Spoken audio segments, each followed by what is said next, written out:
Right then, it's time to get the engine on the Barn Find 1979 BMW 520 built back up. So here is how we are currently looking, pretty much exactly where I left you last time. I have prepped the block surface, so I've just gave that a quick clean down. That is ready to receive the new head gasket.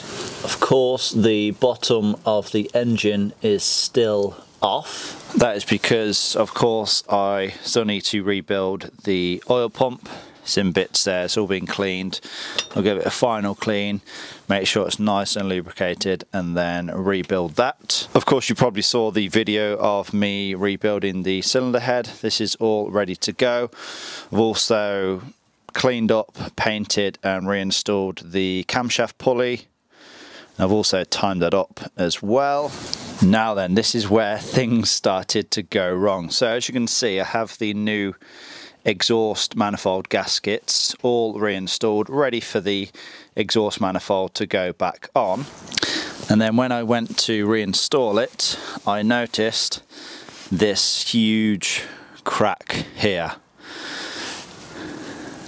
which is bad news, because if I was to just go with that, then obviously it's going to leak exhaust gases and it would have to be removed again, and we're going to be in the situation that we are currently in. So you're probably thinking, just replace this, get another used unit and you're good to go.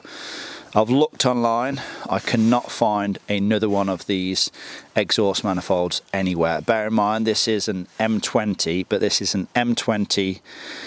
Of course, it's a 6-cylinder from the 520, and this exhaust manifold is only on the E12.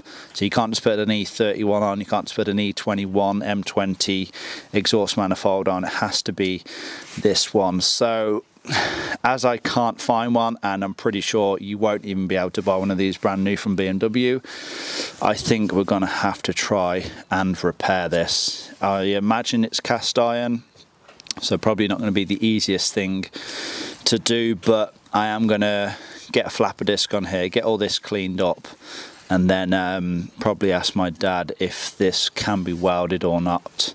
If he can't do it, then I'm probably going to have to find someone that could do it. But I guess in the meantime, we do have plenty we can get on with. Like I said, I'll get the oil pump built back up, get that back on the engine, get the sump reinstalled, and I want to make sure that the oil pump is working and it is getting oil to the top of the block. So then, little update on the exhaust manifold. Just grinded it back, and yeah, the crack is pretty big. Starts there and goes all the way round to there. Now, I'm sure this can be welded. Whether or not it's just then going to crack again, I mean, I don't know. I'm going to leave this for the time being though. I've got the oil pump all now rebuilt. I've got the sump cleaned out, and that is ready to be reinstalled. As you can see, the crappy cork gasket, installed a new one of those, just held it in place with some cable ties. I've also got the car up in the air, of course, ready for the reinstallation of the oil pump and the sump.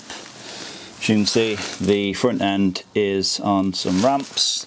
Now I've jacked up the engine on the crankshaft pulley, just got some blocks of wood on the jack. Let's raise the engine, I don't know, 2 or 3 inches or so. I have reinstalled this thing here, not exactly sure what it is, but it was pretty filled with sludge. I don't know if it's a feed for the oil filter. There's kind of a spring and then a push rod inside of it, so yeah, that's all now back. Prepped up the mating surface for the oil pan, and I think we are now ready to go. Oh, need to make sure I use some of this sealant as well for where the block makes contact with the timing covers, both at the front and then the rear as well.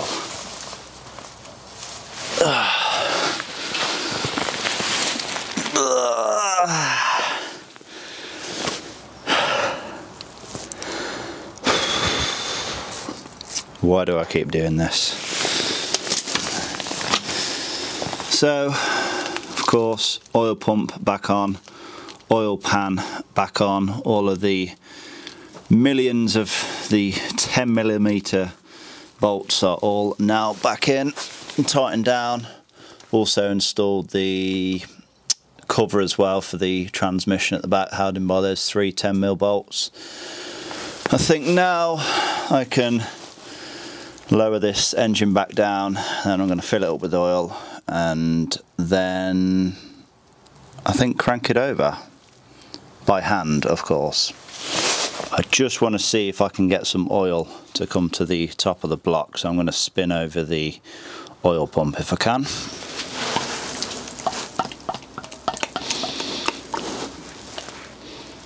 Okay, so I tried to turn the oil pump pulley by hand.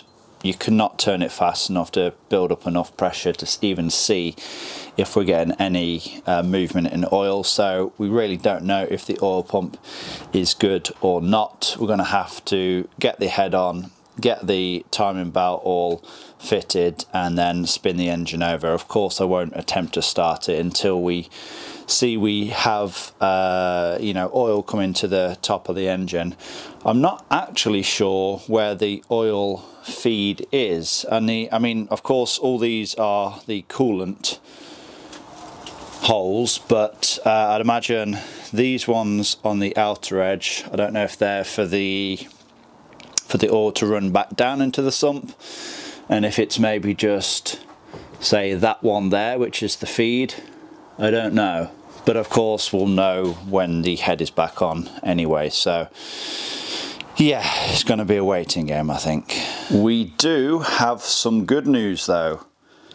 The exhaust manifold has been welded. My dad done this. He's not a professional welder. He's done, you know, what he's needed to in the past to get him by. He's never welded cast iron before, so it's not the it's not the easiest thing to do. I did get some 99% nickel welding rods. They weren't really expensive, to be honest, but when we started to weld the crack, of course we prepped the area, cleaned it all up, made a good groove to be able to get a good amount of weld in there.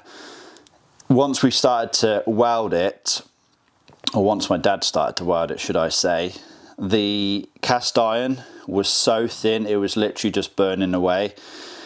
I don't know if this is a common area for this to crack, if it is particularly thin here or what, but yeah, it was literally just creating a bigger hole, so it needed a patch installing. So my dad cut a bit of cast iron down and then welded that in place, and as you can see, it's a solid weld there now. Whether or not it's gonna crack there in the future, no idea. I guess again, time will tell, but I'm happy to run this now. Of course, you know, we want to get the engine up and running anyway, so I think this will not stop us from doing that. But again, will it crack in the future?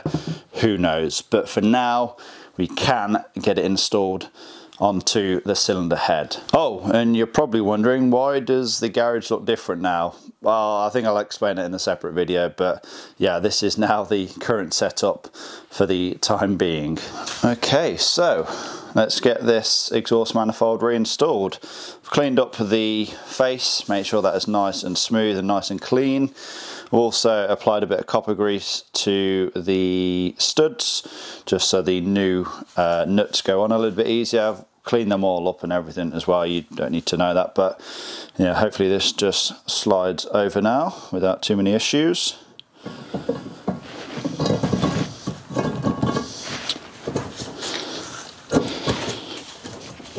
As easy as you like. Okay, so it's just a case of getting all 12 new nuts installed, and this head is ready to go back on the engine. So then, as you can see, exhaust manifold now installed, all 12 new nuts tightened down.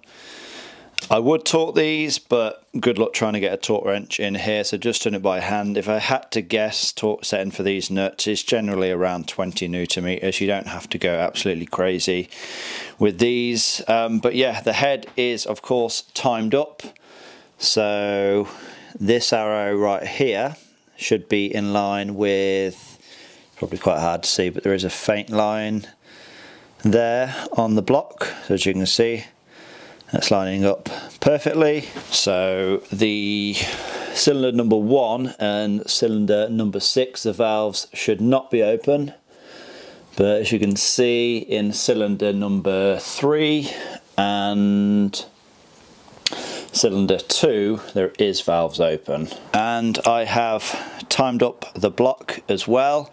Head gasket is of course installed, thoroughly cleaned the mating surface, and also chased out the threads for the head bolts with a tap, and also sprayed some brake cleaner and then blown out with some compressed air. Now, how to get the block timed up with the head to install the new timing belt.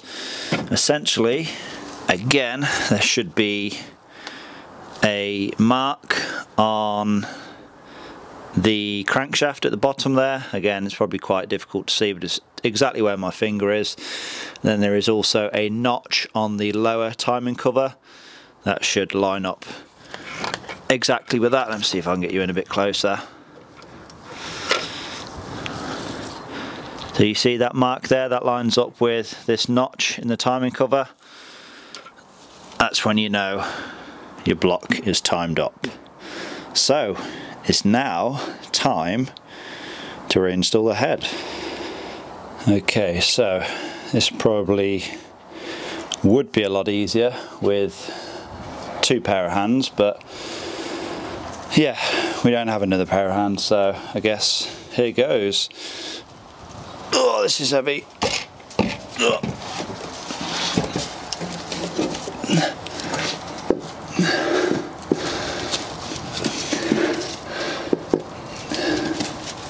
Just gotta line it up over the dowels.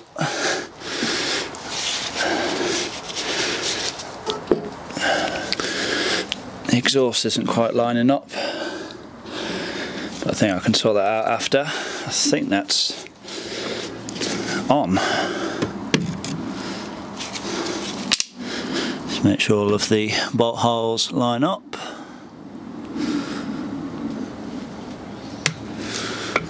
Okay, so of course I have a fresh set of head bolts because these are torque to yield. I'll go through all the torque specs when it comes to torquing them down. Of course, I'll just get them installed first. Using the original washers from the original head bolts though, should be absolutely fine. I gave them a clean up and should be good to go again.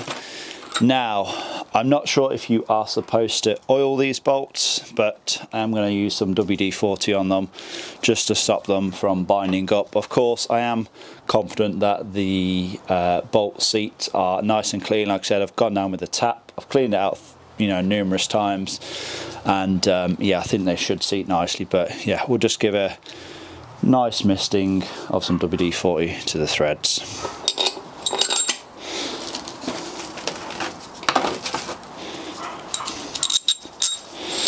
So that's the last one. I'm just going to get these nipped down. I'm not going to go crazy, just going to get them tightened down so they have bottomed out, and then I will begin the torquing sequence. Okay, so all of the bolts tightened down. Again, haven't started the torquing sequence yet. This is the torquing sequence here. So basically you just start from the middle and spiral outwards. Pretty simple procedure. These are Cortigo bolts for those that are wondering. So first phase, I mean, I don't speak French, so bolt by bolt, that means apparently. What the hell does that mean? 3.5 M Dan. No idea what that means. Second phase, plus 90 degrees. Third phase, plus 90 degrees. Well, I know the first phase is 30 Newton meters, and then it's 90 degrees, 90 degrees. Not too sure what the hell 3.5 M Dan means. If anyone knows, let me know. So then, let's begin. 30 Newton meters on all 14 bolts.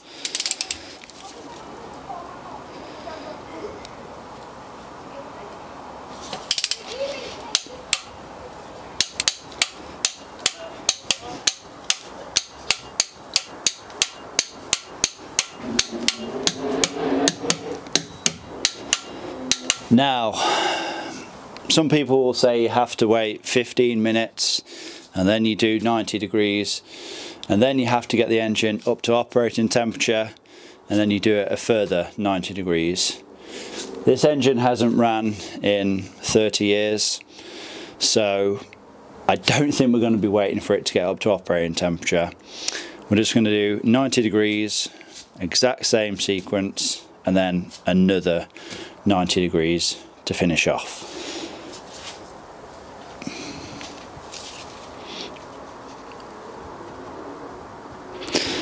It's 1, 14. And the second time is going to be fun.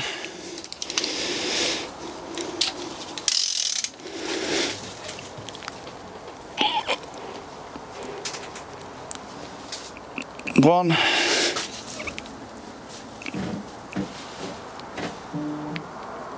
14.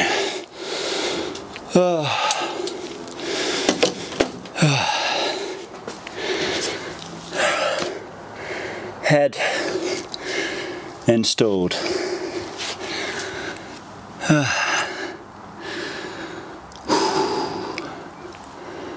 That was fun. No, that was a lie. That wasn't fun. And with the cylinder head now reinstalled, that is it for this video. In the next one, we are going to be installing the new timing belt kit. And we're going to be spinning this engine over and checking to see if we have oil pressure first and foremost, and then we will be attempting to get this engine up and running after sitting for 30 years. Okay then, so hopefully you all have enjoyed this video. Hopefully you are excited to see this thing spin over. I know I am, but we're not going to be rushing. We're going to be taking our time, making sure that we are doing everything as good as possible, and yeah, hopefully giving ourselves as much chance as possible to having this thing fire back in life. But anyway, like I said, hopefully you have enjoyed this video. Please remember to give it a like, leave a comment down below, subscribe if you have not already done so, and we'll see you all in that next one.